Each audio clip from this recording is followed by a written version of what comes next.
Queridos irmãos, graça e paz em Cristo Jesus. Amém? Estou muito feliz de estar de volta, porque passei alguns dias lá em Minas Gerais. Lá foi bom também. E lá estivemos na companhia de irmãos queridos, com quem compartilhamos experiência há muitos anos atrás. E eu agradeço as orações de muitos irmãos a nosso favor. Depois nós fomos lá no Rio de Janeiro, dar uma assistência lá mais pessoal ao nosso filho, o Vitor, que está no momento de grandes desafios em sua vida. Foi realmente tudo muito bem. Muito obrigado por suas orações. Por falar em orações, nós vamos ler agora uma oração das mais belas que está na Bíblia. E eu convido você a abrir a sua Bíblia em Efésios capítulo 3. E nós vamos ler dos versículos 14 a 21. Você pode também, se preferir, acompanhar a leitura do texto aqui na tela. Efésios capítulo 3, na versão NVI, a partir do versículo 14, nós lemos assim: Por essa razão, ajoelho-me diante do Pai, do qual recebe o nome toda a família nos céus e na terra. Oro para que, com as suas gloriosas riquezas, Ele os fortaleça no íntimo do seu ser com poder, por meio do seu Espírito, para que Cristo habite no coração de vocês mediante a fé. E oro para que, estando arraigados e alicerçados em amor, vocês possam, juntamente com todos os santos, compreender a largura, o comprimento, a altura e a profundidade, e conhecer o amor de Cristo, que excede todo o conhecimento, para que vocês sejam cheios de toda a plenitude de Deus. Aquele que é capaz de fazer infinitamente mais do que pedimos ou pensamos, de acordo com o seu poder que atua em nós. A Ele a glória na igreja e em Cristo Jesus, por todas as gerações, para todos sempre. Amém. Amém. Esta é a segunda oração que nós temos aqui na carta de Paulo aos Efésios. A primeira, uma oração também maravilhosa, está no capítulo 1, do versículo 15 ao 22, e sobre ela já falamos numa outra mensagem. O que esta oração e a primeira oração que nós temos na carta têm em comum? Ambas nos convidam a ampliarmos o foco de nossas orações. Por isso, o tema da mensagem de hoje é a mesma de algumas mensagens que eu preguei algumas semanas atrás. Mais uma vez falo sobre este assunto que julgo de grande relevância. Como podemos ampliar o foco de nossas orações? Porque geralmente nós oramos pedindo, em primeiro lugar, por saúde. Não é mesmo? A gente faz ali a lista de oração, fulano está doente, foi hospitalizado, teve um acidente. Então, sempre que nós enfrentamos uma situação de falta de saúde, de doença, nós pedimos às pessoas para orarem por nós, e nós oramos por muitas pessoas, e isso é importante. Outro foco de oração muito comum é a família. Casamento, está com dificuldade, está com problema com o filho, a gente ora por isso. Um outro foco muito comum das nossas orações são as nossas necessidades materiais. A pessoa perdeu o emprego, quer uma promoção, está fazendo um concurso, nós oramos por isso. Talvez lá em quarto lugar, na maioria das nossas orações, aparece a oração pelos nossos familiares, especialmente que não são crentes. E nós queremos que tenham também uma experiência especial com Jesus. Eu penso que esses são talvez os nossos focos prioritários. Mas observe bem que a maioria destas orações tem a ver com as nossas necessidades cotidianas. E não tem nada a ver, não tem nenhum problema a gente orar sobre isso. O problema é quando a nossa vida de oração se limita a isso, ou quando muito oramos, eventualmente, por aqueles que não conhecem Jesus, especialmente os nossos filhos que estão afastados às vezes, e pedimos que Deus os traga de volta. Mas nós podemos ampliar muito a nossa vida de oração, inclusive a favor dos nossos irmãos em Cristo. Por nós mesmos e por nossos irmãos em Cristo. É o que Paulo está fazendo aqui. Ele está intercedendo pelos seus irmãos da cidade de Éfeso. E esta oração tem como foco, de uma maneira resumida, o desenvolvimento espiritual daquela igreja. Os mais antigos aqui devem se lembrar que nos cultos de quarta-feira, muitos anos atrás, nas igrejas, especialmente nas pequenas igrejas do interior, algum irmão certamente oraria assim: Senhor, abençoa a nossa igreja, que ela cresça em número e espiritualidade. Alguém já ouviu essa oração aqui? Olha, se você levantou a sua mão, sua idade está começando a te denunciar, viu? Esta é a oração de Paulo. Mas onde é que está Paulo? Paulo está numa prisão romana.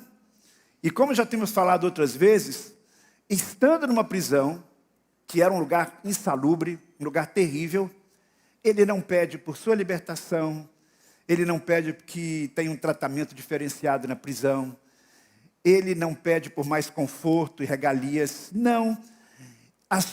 O seu corpo está ali dentro da prisão. Mas a sensação que a gente tem quando a gente lê esta carta e quando a gente se depara com estas orações de Paulo é que o espírito dele estava longe, estava livre, estava numa outra dimensão. E ele está dizendo aqui que ele vai orar para que aqueles irmãos possam, de uma forma geral, ter o seu relacionamento com Deus aprofundado. Mas ele não fala isso só assim de uma maneira genérica, ele vai mencionando alguns aspectos que são extremamente relevantes, que ele deseja que aqueles irmãos alcancem, bênçãos que eles alcancem, que nós também devemos almejar, e pelas quais devemos também orar, para que as alcancemos e os nossos irmãos em Cristo também. Ele começa esta oração dizendo, por esta causa, por esse motivo. Qual motivo é esse? Você deve se lembrar, ele falou do grande mistério de Deus em Cristo Jesus, que judeus e gentios estão em pé de igualdade, que ambos fazem parte com os mesmos privilégios e deveres da família de Deus, do povo de Deus, e isso só foi revelado depois da morte de Jesus, quando o Espírito Santo veio e eles perceberam que o Evangelho não era apenas para o judeu. Então ele está impactado com isso. Uma notícia que talvez para nós não seja tão importante, porque nós já nos acostumamos com isso, o Evangelho já chegou para a gente. Mas naquele primeiro momento da igreja, isso era algo extraordinário. Ele diz, olha, vocês, Efésios, são privilegiados, porque Deus não é o Deus de um povo, é o Deus de toda a raça, de todas as tribos, povos e raças. E ele está dizendo, por conta desta compreensão que nós temos, desta amplitude do poder de Deus, há mais algumas coisas que eu quero pedir para vocês. E ele diz, eu me ajoelho diante do Senhor. É interessante que não era costume dos judeus orarem ajoelhados. A maioria dos judeus, você vê até naquela parábola do publicano e do pecador, eles oravam em pé, não era nem sentado, não era deitado, era em pé. Mas havia algumas ocasiões em que o judeu se ajoelhava. Ou nós temos alguns registros, por exemplo, numa situação de grande angústia, como que demonstrando com o próprio corpo a dependência de Deus. Jesus, quando estava no Getsemane, ele se ajoelhou diante do Pai, ele clamou ao Pai por ajuda naquele momento difícil. Estevão, quando estava sendo apedrejado, a Bíblia diz que ele também se ajoelha e clama pela misericórdia do Senhor. Então nós vemos que em algumas ocasiões muito especiais, estes irmãos se ajoelham diante do Senhor. Tem um jeito certo da gente orar fisicamente? Não, a Bíblia não prescreve isso, dizendo, olha, esta oração feita desta forma, de joelhos, vai chegar mais rápido no céu. Não existe isso. Por outro lado, a maneira como nós nos portamos fisicamente diante de Deus na oração também revela alguma coisa. Não há uma regra, não há uma lei, mas você deve pensar sobre isso. Particularmente, não estou dizendo que você tem que fazer como eu faço, mas, por exemplo, eu raramente vou orar no final do dia, lá com a Dora, nós dois oramos juntos, e estou deitado. Geralmente eu deito antes, fico ali fazendo alguma coisa, dando uma última conferida no celular, lendo algum livro, e aí diz, vamos orar agora, e aí a gente se assenta. É um costume que a gente tem, eu não consigo, não me sinto bem, orar deitado, lá todo relaxado, né? Embora, quando eu vou ter um tempo maior de oração, eu gosto de sentar numa cadeira confortável e ficar ali, bem ajeitado, mas confortável, para ter um papo mais tranquilo com Deus, mais longo, como eu faria com uma outra pessoa importante. Mas o que eu quero dizer é que o mais importante é uma atitude de reverência, é uma atitude de respeito. E Paulo tem esta consciência de que Deus é Pai. Ele está falando, eu estou me dirigindo ao Deus que é pai de uma grande família. Uma família que está nos céus e na terra. Ele está falando de Deus como Pai, de tanto aqueles que já nasceram e morreram, quanto aqueles que estão presentes. Por isso ele fala, esta família que está na terra, nós que estamos aqui, e a família que está no céu, composta por salvos de todos os tempos. Mas, ao mesmo tempo que ele fala desta paternidade de Deus, que dá a ideia da proximidade, ele tem esta consciência da grandeza e da soberania de Deus, que ele está diante de um Deus que é o rei de todo o universo, diante do qual ele se prostra. Então, esta consciência desses dois aspectos da pessoa de Deus é muito importante quando nós nos dirigimos a eles. E, de alguma forma, Paulo deixa transparecer esta percepção e esta postura que ele tem diante de Deus. E aí, então, nós temos o primeiro pedido explícito dele no versículo número 16, quando ele diz: eu oro para que com suas gloriosas riquezas, ele, Deus, os fortaleça no íntimo do seu ser com poder por meio do seu Espírito, para que Cristo habite no coração de vocês mediante a fé. Então, o primeiro pedido que nós temos aqui, na verdade, é um pedido duplo que está entrelaçado, é fortalecimento espiritual para que Cristo habite em nossos corações. Todos nós, filhos de Deus, temos lutas, temos tribulações. O irmão Alexandre, agora há pouco aqui, nos convidou a quem está passando por um momento difícil, de dificuldade, de luta, para se colocar diante do Senhor. E eu tenho certeza que no auditório como esse, e até mesmo pela internet, nós temos pessoas que passam por grandes dificuldades. E mesmo que você não esteja hoje, nesses dias, nessa semana, vivendo um momento assim, você já passou, ainda vai passar, porque isso faz parte da nossa condição humana. Mesmo sendo filhos de Deus, todos nós sabemos disso muito bem. Passamos por situações difíceis e algumas vezes nós percebemos que todos os recursos que nós acumulamos ao longo da nossa vida, recursos humanos, são insuficientes para resolver os problemas. Todos os cursos que fizemos, todas as terapias que fizemos, todos os remédios que tomamos, todos os livros que lemos, todas as habilidades, tudo isso se mostra insuficiente para a resolução de algumas das crises pessoais e dificuldades relacionais. E aí, nesse momento, mais do que nunca, nós precisamos lembrar que existe uma fonte de poder, que não é um poder exterior, que na verdade não é simplesmente um poder humano, um recurso humano, mas é um poder espiritual, é o poder de Deus que está em nós. É o poder do Espírito Santo, é o que diz aí o texto sagrado. Poder que está no nosso íntimo. É um poder que transcende a disciplina pessoal, é um poder que transcende a força de vontade, é um poder que ultrapassa a automotivação. Poder do Espírito Santo. O livro de Atos dos Apóstolos está 59 referências sobre o Espírito Santo atuando entre nós. E ele age não apenas no processo de conversão, mas ele está agindo na nossa vida, em nós, na medida que nós damos abertura para isso. É por meio da obra do Espírito Santo que Jesus Cristo vem para a nossa vida. E nós podemos usar aqui uma imagem que nos ajuda a compreender isso. O Espírito Santo é aquele que eu diria abre a porta do nosso coração para que Jesus Cristo entre.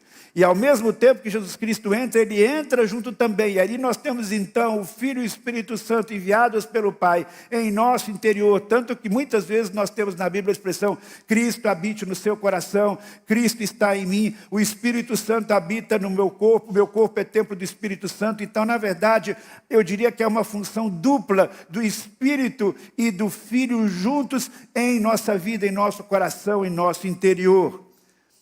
Alguém pode perguntar, mas por que está pedindo aqui que Cristo habite no coração? Cristo já não está habitando no coração? Sim, Cristo entra no seu coração, na sua vida, quando você recebe Jesus como Salvador.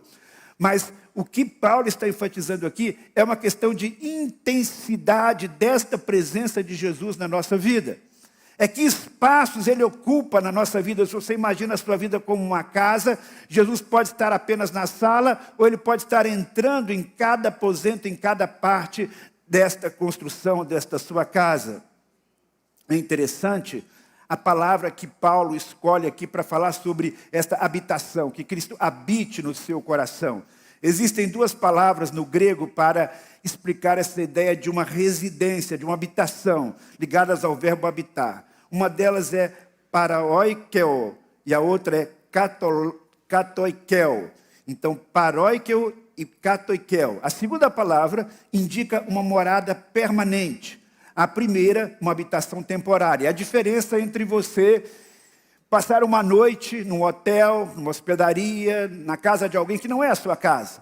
E você vai ficar ali aquela noite, ou talvez 2, 3 dias depois você vai embora. E você chegar na sua casa, e você estar na sua casa, aquele lugar onde você vai ficar por um longo tempo. O que ele está dizendo aqui é que o Espírito Santo e Jesus Cristo querem estar na sua vida, vão estar na sua vida, devem estar na sua vida de modo permanente. e completo, intensivamente. Então a oração de Paulo, a primeira oração é para que os crentes, os irmãos de Éfeso tenham esta consciência de que o Espírito Santo quer habitar, que Jesus quer habitar na nossa vida de forma permanente, completa, intensa. E aí ele usa uma outra imagem para mostrar este aspecto espiritual da nossa vida. Ele prossegue dizendo que ele ora para que, estando arraigados e alicerçados em amor, eles possam ir conhecendo cada vez mais o amor de Deus. Quero me deter nessa expressão, arraigados e alicerçados em amor. Esta presença de Deus na nossa vida, essa presença do Espírito Santo na nossa vida, ela é muito importante, porque ela nos dá estabilidade. Estabilidade em quê? Estabilidade no amor de Deus. E são duas imagens que o apóstolo usa aí para falar sobre essa estabilidade. Uma da botânica e outra da arquitetura. Ele fala sobre uma planta que está enraizada. Ele fala sobre um edifício que está construído sobre um fundamento, arraigados e edificados. Eu não sei se você já teve na sua casa que tiraram uma planta, uma árvore, principalmente de raízes mais profundas. Você procura ali, você cava em volta, você puxa com toda a força, mas se as raízes estão profundas, não é fácil tirar aquela planta. Não sei se você já teve essa experiência, é complicado. Você tem que cavar e cavar fundo, e às vezes as raízes vão longe. E se você não cortar essas raízes lá no fundo, você não vai conseguir arrancar esta árvore, essa planta, porque ela está enraizada. Quando você vê as obras aqui na Aldeota, de construção dos grandes prédios, se é um grande edifício, mesmo que não tenha garagem subterrânea, você vai perceber que o fundamento é profundo. Não é um fundamento raso. Então, essa é a ideia aqui, de que a sua vida, a minha vida, a nossa vida, e Paulo está então orando para que isso aconteça na vida dos irmãos de Éfeso, seja uma vida enraizada, uma vida edificada. Aonde? No amor do Senhor. E esta consciência é muito importante.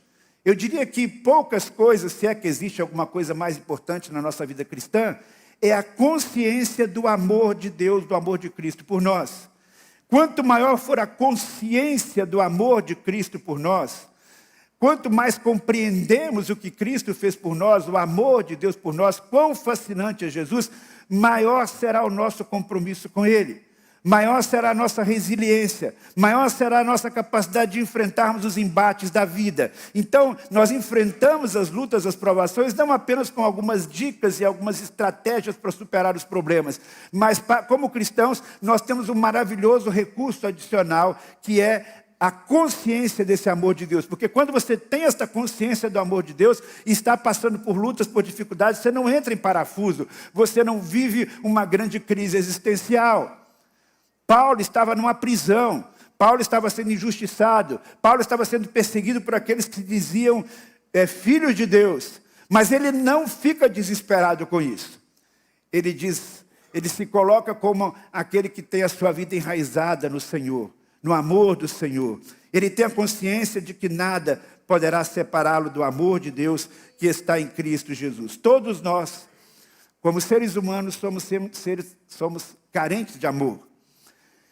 Muitos de nós têm o privilégio de, em sua própria casa, viver uma experiência de acolhimento amoroso.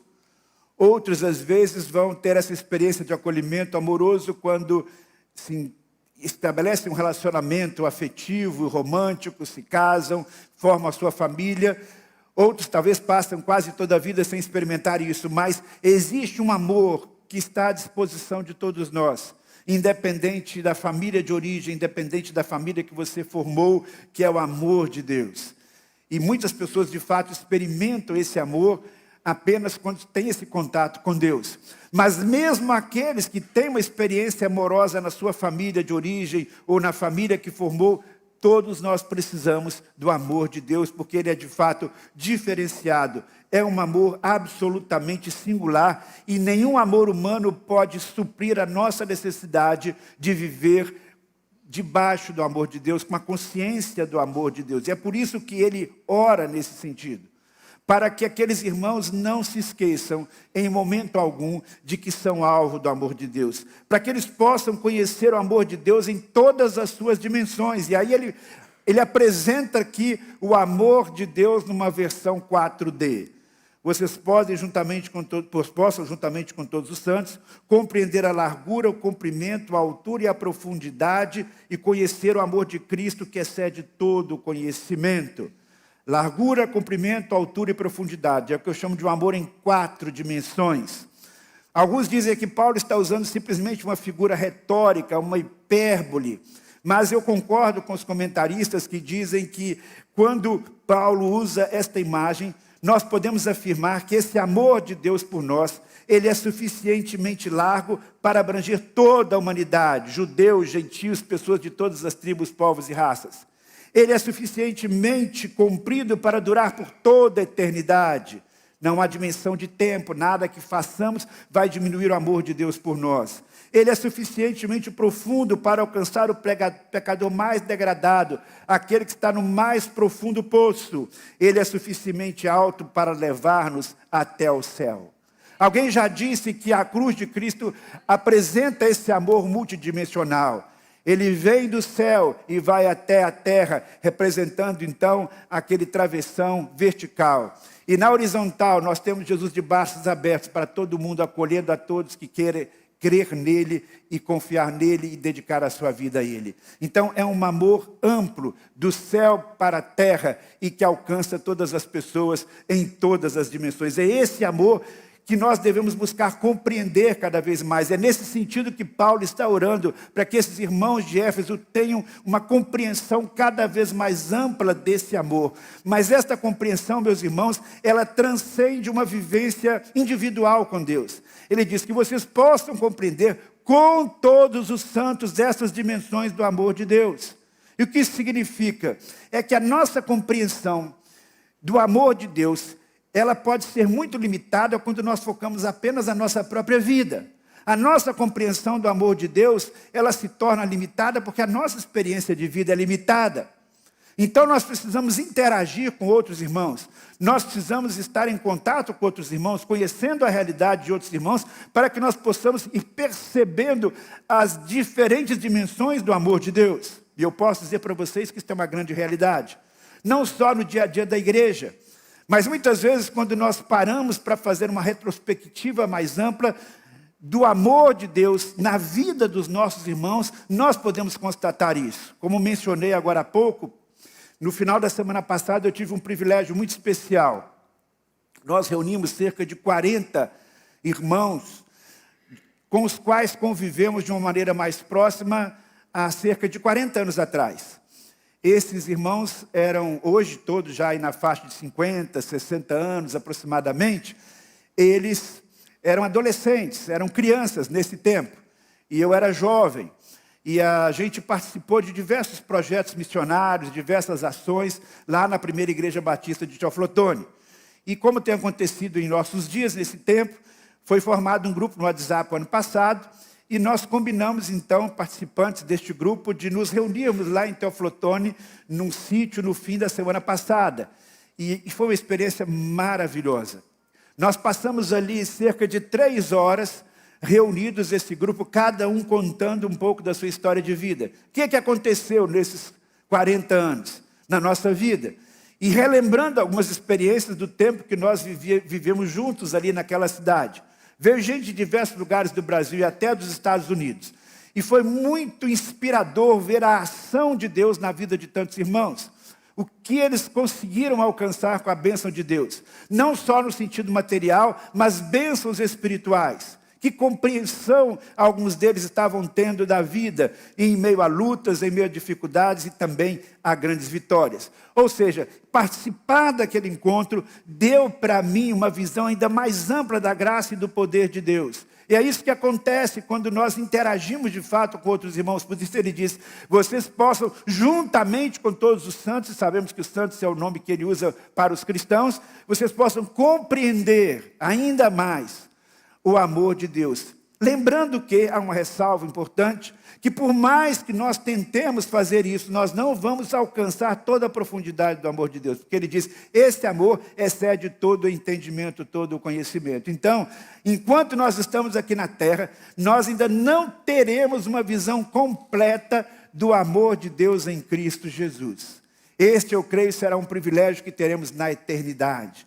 Eu penso que uma das coisas que nós vamos fazer mais no céu é ficarmos extasiados, impressionados com as histórias, com os atos de Deus, com aquilo que Cristo fez, não apenas aquilo que está registrado na Bíblia, nos Evangelhos, mas muitas outras ações de Cristo Jesus. Aliás, João mesmo disse, quando ele encerra o seu livro, que se ele fosse escrever tudo aquilo que ele viu e ouviu na ação de Deus, nem todos os livros do mundo caberiam aquilo que ele tem para relatar. Então você imagine, nós teremos a eternidade para contemplar as obras de Deus, o amor de Deus revelado em Cristo Jesus. Portanto, nós temos alguns autores cristãos que tentaram de uma forma poética expressar isso. Aí eu me lembro de um cântico, de um hino muito antigo, em que o autor sacro, e aí os mais antigos vão se lembrar, diz o seguinte: o amor de Deus é singular, ninguém jamais pode explicar.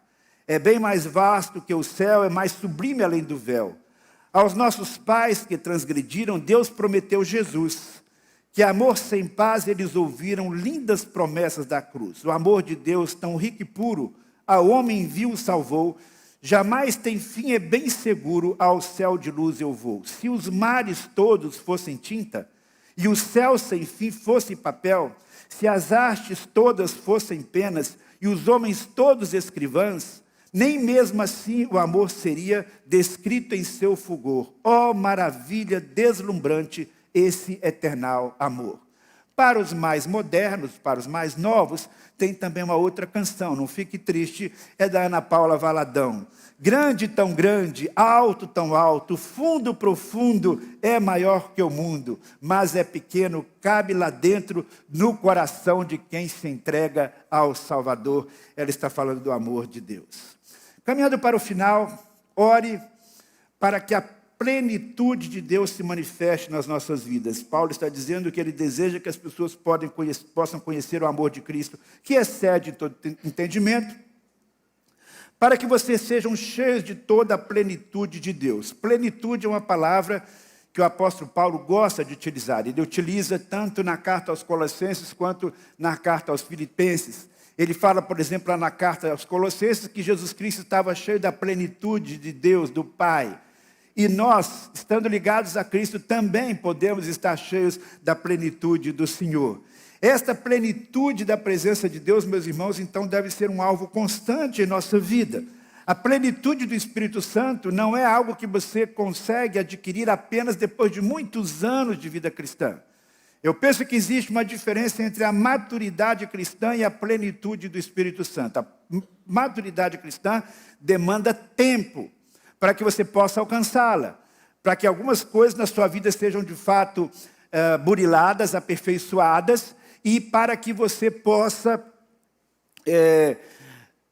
demonstrar de uma maneira clara a presença de Jesus no mundo com maturidade, com sabedoria, com atitudes que são absolutamente corretas e maduras.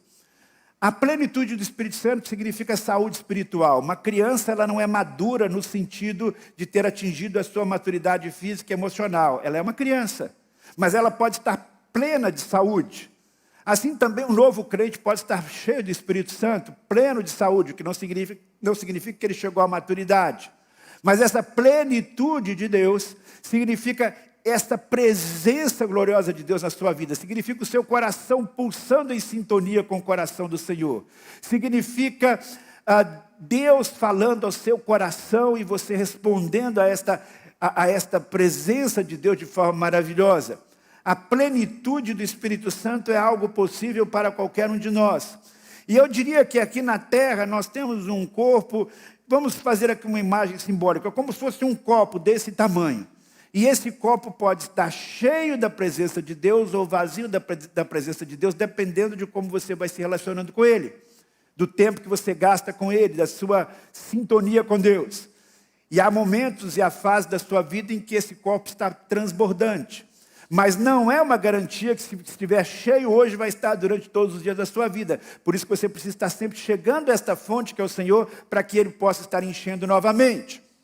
Porque existem ali diversos furos que exigem que você esteja sempre como que repondo esta água do Espírito, essa presença do Espírito na sua vida. E a Bíblia não diz isso com clareza, mas eu imagino que quando nós chegarmos lá no céu, nós não teremos apenas esse corpo, que na verdade não será esse corpo que nós teremos.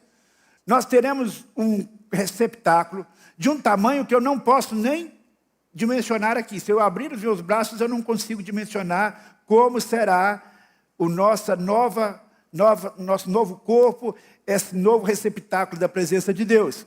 O que eu posso dizer é que será muito maior do que o atual.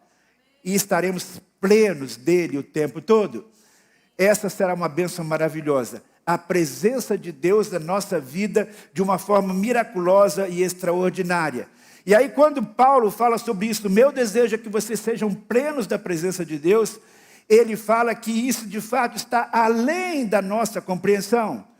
Isso não é uma coisa que nós podemos entender completamente, porque é algo maravilhoso demais. Por isso, ele vai caminhando para o final da oração e ele diz o seguinte, que aquele que é capaz de fazer infinitamente mais do que pedimos ou pensamos, de acordo com o poder que atua em nós.